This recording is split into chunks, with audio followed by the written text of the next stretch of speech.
বৈজ্ঞানিকভাবে প্রমাণিত মহা ঔষধি ভেষজ এই গাছটি চুলের যত্নে ভীষণ ভীষণ উপকারী। 3 দিন লাগালে চুল পড়া কমে যায়, চুলের গোড়া মজবুত করে, টাকে চুল গজায়, অকালে চুল পাকে না, চুল হয় ঘন কালো লম্বা এবং মাথার ত্বক পরিষ্কার রাখে।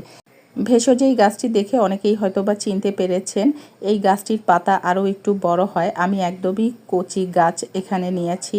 পাতা বড় হয় এবং ফুলটাও কিন্তু বড় হয়। এই গাছের নাম হচ্ছে পেপেরোমিয়া বা দীপ্তলুচি গাছ। বাসার আনাচে কানাচে এই গাছ ঝোপঝাড়ে হয়ে থাকে। পেপেরোমিয়া বা দীপ্তলুচি গাছের অনেক অনেক ঔষধি গুণাগুণ রয়েছে। আপনারা চাইলে আয়ুর্বেদ বই পড়ে জেনে নিতে পারেন বা গুগলে সার্চ করেও দেখে নিতে পারেন। আমি এখানে একটু বেশি করে এই দীপ্তলুচি গাছ নিয়েছি, তার সাথে গাজানো মসুর ডাল দিয়েছি। 2 দিন আমি মসুর ডালটা ভিজিয়ে রেখেছিলাম। সেই গাজানো মসুরের ডাল, তার সাথে একটু পেঁয়াজ এবং অ্যালোভেরা একটু পানি দিয়ে ব্লেন্ড করে ছেঁকে রসটা নিয়েছি। এই রসের সাথে নিম পাতার গুঁড়া, মেহেদি গুঁড়া এবং আমলকি গুঁড়া এবং হলুদের গুঁড়া দিয়ে খুব ভালো করে মিশিয়ে নিলেই এটা প্রস্তুত হয়ে যাবে। মেহেদি পাতা বা কাঁচা আমলকি বা কাঁচা নিম পাতা যদি হাতের নাগালে থাকে তাহলে একসাথে দিয়ে ব্লেন্ড করে নিতে পারেন, অথবা আমার মতো এভাবে গুঁড়াও ব্যবহার করতে পারেন।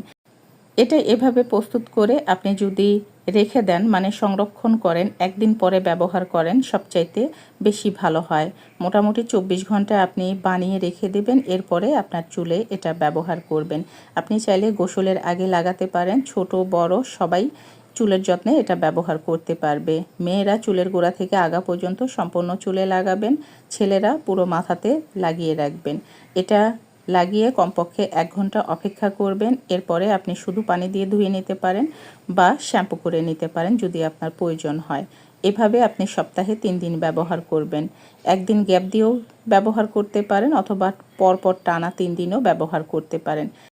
আপনি টানা বেশ কিছুদিন যদি এটা ব্যবহার করেন, চুলের পরিবর্তন দেখে আপনি নিজেই অবাক হয়ে যাবেন। দেখবেন যে অতিরিক্ত হারে চুল ঝরে পড়ছিল, সেটা ধীরে ধীরে কমতে শুরু করেছে। একটা টাইমে দেখবেন চুল পড়া একদমই বন্ধ হয়ে গেছে। তবে ধৈর্য ধরে নিয়ম মেনে আপনাকে এটা ট্রাই করতে হবে। মনে রাখবেন একটা কথা সবসময়, যে কোনো জিনিসই একটু ধৈর্য নিয়ে সময় নিয়ে ট্রাই করতে হয়। একদিন 2 দিনে 1 ঘন্টায় 2 ঘন্টায় কোনো সমস্যারই সমাধান হয় না। আর এই হার্বাল জিনিসগুলো বা